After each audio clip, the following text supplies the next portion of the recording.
Hello, what's up everyone? Dito muna tayo sa park. Magwo-walking tayo mga idol para pantanggal ng mga kolesterol. Nagpapahangin at sabay exercise na din. Yan, tingnan nyo yung puno oh. Nakikisayaw sa hangin yung mga dahon. Diba?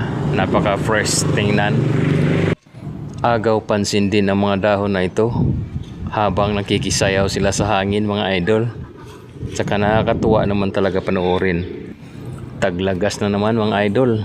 Tingnan nyo, ang daming patak na naman ang mga dahon. Mga tuyong dahon ng mahogani rito. Dami kasing puno ng mahogani rito kaya malamig din sa paligid ng park.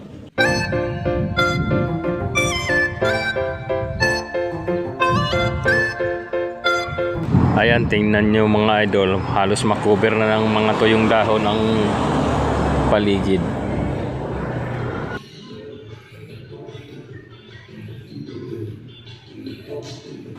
Ayan po, may mga kasabayan ba akong mga naglalakad rin dito sa my park. At ito namang iba talagang tumatakbo na mga idol. Ako naman minsan ay tumatakbo din. Ang dami talagang tuyong dahon dito mga lods. So, ayan o. Halos makover na yung paligid ng mga tuyong dahon na mula sa puno ng mahogani pumapatak. Ito, panoorin nyo mga idol. Ang lupit din ng pagka-paint dito sa pader oh. Oh, wala, parang nakakatakot naman ang mukha nito. Ang laki pa ng mata.